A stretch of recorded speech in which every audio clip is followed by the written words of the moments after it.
എല്ലാവർക്കും നമ്മുടെ ചാനലിലേക്ക് സ്വാഗതം. ഇന്ന് നമ്മൾ നല്ലൊരു നാടൻ വഴുതനങ്ങ മെഴുക്കാണ് തയ്യാറാക്കിയെടുക്കുന്നത്.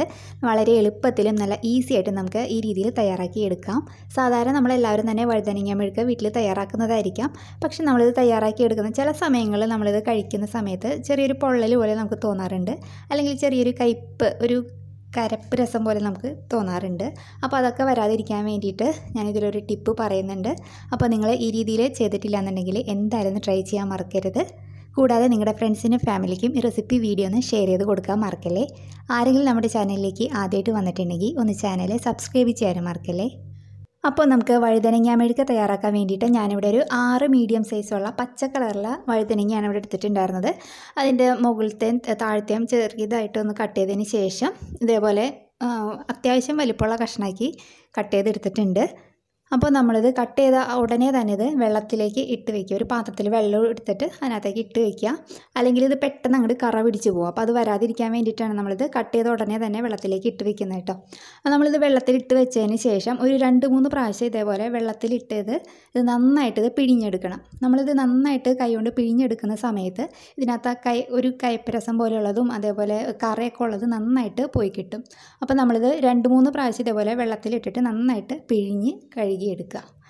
വെള്ളത്തിലിട്ടുക, എന്നിട്ട് നന്നായിട്ട് പിഴിഞ്ഞെടുക്കുക. അതിന് ശേഷം വീണ്ടും വെള്ളം എടുത്തിട്ട് അതിനകത്തേക്ക് ഇട്ടിട്ട് വീണ്ടും ഇതേപോലെ പിഴിഞ്ഞെടുക്കുക. അതേപോലെ ഒരു 3 പ്രാവശ്യം ചെയ്യുമ്പോഴത്തേക്കും ഇതിനകത്ത് കറയുടെ അംശമൊക്കെ പോയി നന്നായിട്ട് നല്ല ക്ലിയർ ആയിട്ട് വന്നിട്ടുണ്ടാവും. അപ്പോൾ നമ്മളിത് മെഴുക്കുവരട്ടി ആക്കുന്ന സമയത്ത് ഇത് ചെയ്തെടുത്താൽ മതി. അതുവരെ നമ്മളിത് ഒരു 2-3 പ്രാവശ്യം വെള്ളത്തിലിട്ട് വെച്ചിരിക്കുക. അപ്പോൾ ഇതേപോലെ ഞാൻ ഇതിപ്പോൾ ഒരു 3 പ്രാവശ്യം കഴുകിയതിന് ശേഷം ഇട്ട് വെച്ചിരിക്കുന്നതാണ്. അപ്പോൾ ഇത് മെഴുക്കുവരട്ടി ആക്കുന്ന സമയത്ത് ഞാനിത് പിഴിഞ്ഞ് എടുക്കുന്നുള്ളൂ കേട്ടോ. 2 പ്രാവശ്യം പിഴിഞ്ഞ് കളഞ്ഞ് എടുത്ത് വെച്ചിരിക്കുന്നതാണ്. ഇതിനി നമ്മൾ മെഴുക്കുവരട്ടി ആക്കുന്ന സമയത്ത് 3-മതും നന്നായിട്ട് പിഴിഞ്ഞെടുക്കുന്നുള്ളൂ. അപ്പോൾ ഇത് നമുക്ക് മാറ്റി വയ്ക്കാം. ഇനി നമുക്ക് വഴുതനങ്ങ മെഴുക്ക് റെഡിയാക്കാം. അതിന് വേണ്ടിയിട്ട് സ്റ്റവ് ഓൺ ചെയ്ത് ഞാനൊരു പാൻ വെച്ചിട്ടുണ്ട്. പാൻ ഒന്ന് ചൂടായിട്ട് വരുമ്പോഴത്തേക്കും ഇതിലേക്ക് 2 ടേബിൾ സ്പൂൺ വെളിച്ചെണ്ണയാണ് ചേർത്ത് കൊടുക്കുന്നത്.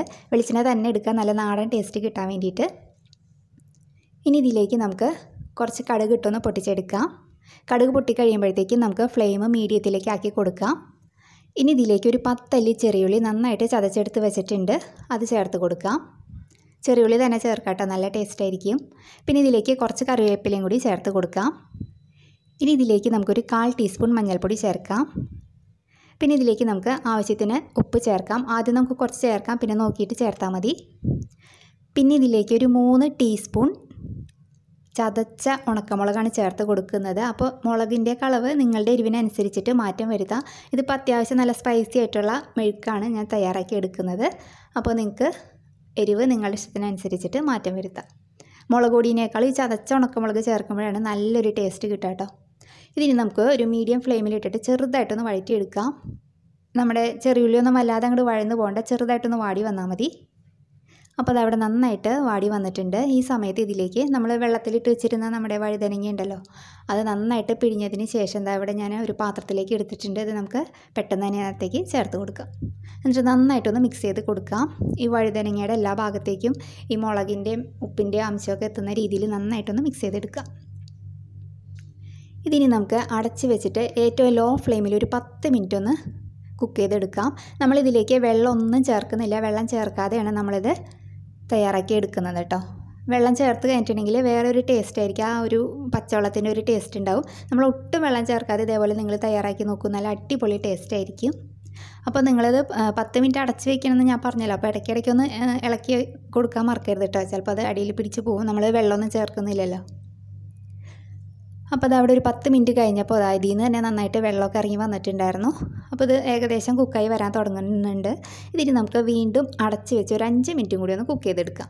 അപ്പോൾ ഈ സമയത്ത് ഇതിൻ്റെ ഉപ്പൊക്കെ ഒന്ന് ചെക്ക് ചെയ്ത് നോക്കുക, കുറവാണെന്നുണ്ടെങ്കിൽ ചേർത്ത് കൊടുക്കാം. ഇതിലിപ്പോൾ എല്ലാം പാകത്തിനുണ്ട്, ഞാൻ വേറെ ചേർക്കുന്നില്ല. അപ്പോൾ അതാ ഒരു 5 മിനിറ്റ് വീണ്ടും കഴിഞ്ഞിട്ടുണ്ട്.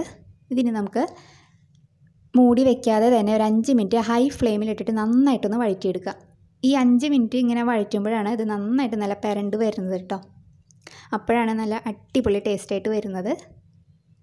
അപ്പോൾ അതവിടെ നന്നായിട്ട് മെഴുക്കായിട്ട് വന്നിട്ടുണ്ട്. ഇനി നമുക്ക് ഫ്ലെയിം ഓഫ് ചെയ്ത് വെക്കുക. ഇതിനകത്ത് വെള്ളത്തിൻ്റെ അംശമൊക്കെ മാറി നന്നായിട്ട് എണ്ണയൊക്കെ തെളിഞ്ഞ് വന്നിട്ടുണ്ട്. ഇനി നമുക്ക് ഫ്ലെയിം ഓഫ് ചെയ്യാം. അപ്പോൾ ഇത്രയേ ഉള്ളൂ, നമുക്ക് പെട്ടെന്ന് സിമ്പിളായിട്ട് തയ്യാറാക്കി എടുക്കാൻ പറ്റുന്ന തനി നാടൻ വഴുതനങ്ങ മെഴുക്ക്. അപ്പോൾ നിങ്ങൾക്ക് ഈ രീതിയിൽ ഇഷ്ടമായിട്ടുണ്ടെങ്കിൽ, നിങ്ങൾ ഇതുവരെ ട്രൈ ചെയ്തിട്ടില്ല എന്നുണ്ടെങ്കിൽ എന്തായാലും ഒന്ന് ഇതേപോലെ ഉണ്ടാക്കി നോക്കാൻ മറക്കരുത്. അപ്പോൾ നിങ്ങൾക്ക് ആ ടേസ്റ്റ് വ്യത്യാസം മനസ്സിലാവും. അപ്പോൾ നമുക്ക് നല്ലൊരു വീഡിയോ ആയിട്ട് അടുത്ത ദിവസം കാണാം. താങ്ക്